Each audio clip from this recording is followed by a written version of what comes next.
എൻ്റെ കുട്ടിക്കാലത്ത് ആൻറ്റിയുടെ വീടിൻ്റെ മേലെ റോഡിലായിട്ട് ഒരു ഗണപതി അമ്പലം ഉണ്ടായിരുന്നേ. സാധാരണ എല്ലായിടത്തും പോലെ അവിടെയും എല്ലാ വർഷവും ഉത്സവം വരുമ്പോൾ വെടിക്കെട്ടുണ്ടാവും. എനിക്ക് ഈ ശബ്ദം പേടിയാണെങ്കിലും താഴെ വീട്ടിൽ നിന്ന് ഞാനതിങ്ങനെ കണ്ണു നിറയെ കാണും. വീടിനപ്പുറത്തുള്ള ചേട്ടന്മാരൊക്കെ എന്നെ എടുത്തോണ്ട് പോയി ബലൂണും വളയും ഒക്കെ വാങ്ങിത്തരും. അമ്മയാണെങ്കിൽ കൊണ്ടുപോയിട്ട് നിറയെ പലഹാരങ്ങൾ കഴിക്കാൻ വാങ്ങിത്തരും. നല്ല ഉച്ചത്തിൽ പാട്ടും ചെണ്ടമേളവും ഒക്കെ കേട്ട് അവരുടെയൊക്കെ കയ്യിൽ തൂങ്ങി ഞാൻ ഈ ചുറ്റിനുമുള്ള കുറേ അധികം നിറങ്ങൾ ഇങ്ങനെ ആസ്വദിച്ച് നടക്കും. അത്രയും ആവേശം കൊണ്ടിരുന്ന ഒരു സ്ഥലത്ത് നിന്നും മനസ്സോടെയാവും ഓരോ വട്ടവും വീട്ടിൽ പോകുന്നത്. പിറ്റേ ദിവസം അമ്പലത്തിന് മുന്നിലൂടെ പോകുമ്പോൾ കഴിഞ്ഞ ദിവസം പെട്ടെന്ന് തീർന്നു പോയല്ലോ എന്നോർത്ത് ഭയങ്കര സങ്കടവും വരും.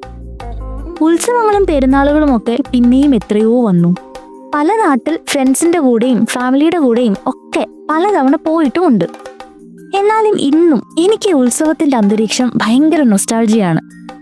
അതുകൊണ്ടാ ഇന്ന് നല്ല വർക്കുണ്ടായിരുന്നൊരു ദിവസമായിട്ട് കൂടി ഉത്സവം കൂടാൻ വരുന്നു എന്നൊരൊറ്റ ചോദ്യം കേട്ടപ്പോഴേ ഞാൻ പറഞ്ഞിങ്ങെത്തിയത്. പക്ഷെ ഇവിടേക്ക് വരാൻ ഉത്സവത്തിന്റെയും അപ്പുറത്ത് ഒരുപാട് കാരണങ്ങൾ വേറെയുമുണ്ട്. അത്രയും സ്പെഷ്യൽ ആയൊരു ക്ഷേത്രത്തിലാണ് ഞാനെന്നുള്ളത്. എന്താണെന്നല്ലേ, കൊച്ചി രാജവംശത്തിലെ 8 രാജക്ഷേത്രങ്ങളിൽ ആദ്യത്തേത്. 5000-ലധികം വർഷം പഴക്കമുള്ള രാജ്യത്തെ തന്നെ ഏറ്റവും പഴക്കമുള്ള ക്ഷേത്രങ്ങളിൽ ഒന്ന്. ഒരു വലിയ തീപിടുത്തത്തിൽ നശിച്ചുപോയി പിന്നീട് പുനരുദ്ധരിക്കപ്പെട്ട ഒരു ക്ഷേത്രം, തൃപ്പൂണിത്തുറയിലെ ശ്രീ പൂർണ്ണത്രയേശ ക്ഷേത്രം. ഈ ക്ഷേത്രത്തിലെ പ്രതിഷ്ഠ മഹാവിഷ്ണുവാണ്. സന്താനഗോപാലമൂർത്തി എന്ന രൂപത്തിലാണ് വിഷ്ണു ഈ ക്ഷേത്രത്തിൽ കുടികൊള്ളുന്നത്. കുട്ടികളില്ലാത്ത ദമ്പതികൾ ഇവിടെ വന്ന് പ്രാർത്ഥിച്ചാൽ സന്താന സൗഭാഗ്യം ലഭിക്കും എന്നാണ് വിശ്വാസം. കിഴക്കോട്ട് ദർശനമായിരിക്കുന്ന ഭഗവാന്റെ വിഗ്രഹം അനന്തന്റെ മുകളിൽ ഇരിക്കുന്ന രൂപത്തിലാണ്. ഇത് ഇവിടുത്തെ മാത്രം പ്രത്യേകതയാട്ടോ. ക്ഷേത്രവുമായി ബന്ധപ്പെട്ട ഏറ്റവും വലിയ ഐതിഹ്യം ഇവിടുത്തെ പ്രതിഷ്ഠ ശ്രീകൃഷ്ണനും അർജുനനുമാണ് സ്ഥാപിച്ചതെന്ന് വിശ്വാസമാണ്. കുട്ടികളുടെ ഐശ്വര്യത്തിനും ഉയർച്ചയ്ക്കുമാണ് വിശ്വാസികൾ കൂടുതലായും ഈ ക്ഷേത്രത്തിൽ എത്തുന്നത്. ഇനി ഇതിന്റെ കഥ പറഞ്ഞു തരട്ടെ. ഒരിക്കൽ അർജുനൻ ശ്രീകൃഷ്ണനെ കാണാൻ ദ്വാരകയിൽ എത്തുകയുണ്ടായി. തന്റെ സുഹൃത്തിനെ ഭഗവാൻ അല്പ ദിവസം തനിക്കൊപ്പം താമസിക്കാൻ അനുവദിച്ചു. അങ്ങനെയിരിക്കെ ഒരു ദിവസം ശ്രീകൃഷ്ണന്റെ സദസ്സിലേക്ക് ഒരു ബ്രാഹ്മണൻ തന്റെ മരിച്ചുപോയ കുഞ്ഞിന്റെ മൃതദേഹവും കൊണ്ട് വരികയുണ്ടായി. തന്റെ 9ാമത്തെ കുട്ടിയാണിതെന്നും മുമ്പുണ്ടായ 8 പേരും ഇതുപോലെ പ്രസവത്തോടെ മരിച്ചു പോവുകയാണ് ഉണ്ടായതെന്നും ഇതിനെല്ലാം കാരണം ഭഗവാൻ കൃഷ്ണനാണെന്നും അദ്ദേഹം വിളിച്ചു പറഞ്ഞു. ഭഗവാൻ ഒന്നും മിണ്ടിയില്ല. എന്നാൽ ഇനി ഇതുപോലൊരു പ്രശ്നം ഉണ്ടാകില്ലെന്നും അടുത്ത കുട്ടിയെ താൻ സംരക്ഷിക്കുമെന്നും അർജുനൻ പ്രഖ്യാപിച്ചു. ആദ്യം ബ്രാഹ്മണൻ അത് കാര്യമാക്കിയില്ല. എന്നാൽ അർജുനൻ തുടർച്ചയായി അഭ്യർത്ഥിച്ചപ്പോ അദ്ദേഹം അർജുനന്റെ ആവശ്യം അംഗീകരിച്ചു. 10ാമത്തെ കുട്ടിയും മരിക്കുകയാണെങ്കിൽ താൻ തീച്ചാടി ആത്മഹത്യ ചെയ്യുമെന്ന് വരെ അർജുനൻ പ്രഖ്യാപിച്ചു. അങ്ങനെയിരിക്കെ ആ ബ്രാഹ്മണന്റെ ഭാര്യ വീണ്ടും ഗർഭിണിയായി.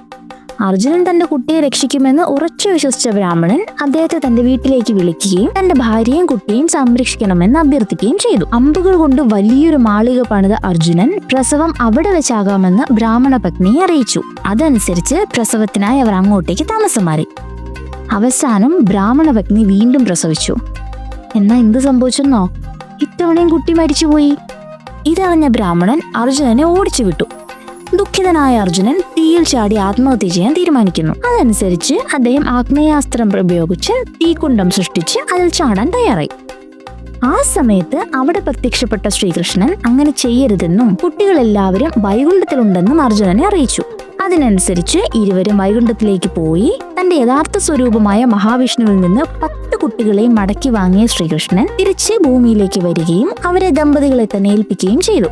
ആ സമയത്ത് അവർക്ക് മഹാവിഷ്ണു ഭഗവാന്റെ ഒരു വിഗ്രഹവും അവർ ഭൂമിയിലേക്ക് കൊണ്ടുവരികയുണ്ടായി. ആ പ്രതിഷ്ഠയാണ് ഇന്ന് പൂർണ്ണത്രയീശ ക്ഷേത്രത്തിലുള്ളതെന്നാണ് വിശ്വസിക്കുന്നത്. അതിനാൽ കുട്ടികളില്ലാത്തവരും ഗർഭിണികളും ഈ ക്ഷേത്രം സന്ദർശിക്കുന്നത് അതിവിശേഷമാണെന്ന് വിശ്വസിക്കപ്പെടുന്നു. ഈ ക്ഷേത്രത്തിൽ സന്താനഗോപാല അർച്ചന നടത്തുന്നത് കുട്ടികളുടെ ഉയർച്ചയ്ക്ക് ഗുണകരമാണെന്നൊരു വിശ്വാസമുണ്ട്. മാതാപിതാക്കൾ കുട്ടികളുമായി ഈ ക്ഷേത്രം സന്ദർശിക്കുന്നത് കുട്ടികൾക്ക് എല്ലാം കൊണ്ട് അനുഗ്രഹമാണെന്നാണ് പറയുന്നത്.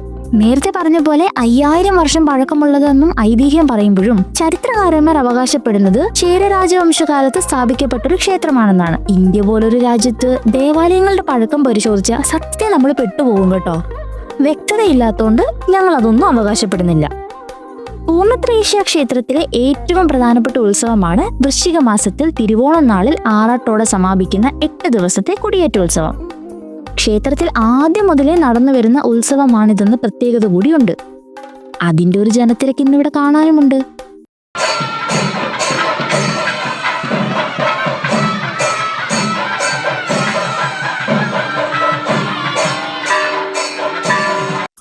കുറച്ചിറങ്ങി വന്നതും ഞാൻ ഓടിയത് ബജിക്കടയിലോട്ടാ. ഉത്സവത്തിന് ഞാൻ ഒരിക്കലും മുടക്കാത്തൊരു കാര്യമാണ് കോളിഫ്ലവർ ബജി. നല്ല ചൂടുണ്ട്, അതുകൊണ്ട് തൊണ്ട തണുപ്പിക്കാൻ കരിക്ക് ഷേക്ക് കുടിച്ചു. വീണ്ടും ചൂടും തണുപ്പുമായി കാര്യമായി ഞാൻ എൻ്റെ വയറിനെ ബുദ്ധിമുട്ടിച്ചു. ഉത്സവ ഓർമ്മകളിലേക്ക് ഭംഗിയുള്ളൊരു പടം കൂടി ചേർത്ത് വെച്ചു. കുട്ടികൾക്ക് നല്ലത് വരുത്തുന്ന ക്ഷേത്രമല്ലേ, ഇനിയും ഒരു കുട്ടി പോലും അനാഥമായി ജനിക്കാൻ ഇടവരുത്താതിരുന്നെങ്കിലെന്ന് മനസ്സറിഞ്ഞ് ഞാനൊന്ന് പ്രാർത്ഥിച്ചു. എന്നിട്ട് അവിടെ നിന്ന് മടങ്ങി. തിരക്കും ഒന്നുമില്ലാത്തൊരു ദിവസം വീണ്ടും വരാം. സ്വസ്ഥമായി ഇവിടെ ഒന്ന് കാണണം. വീഡിയോ ഇഷ്ടമായാൽ please like, share, subscribe. Thank you.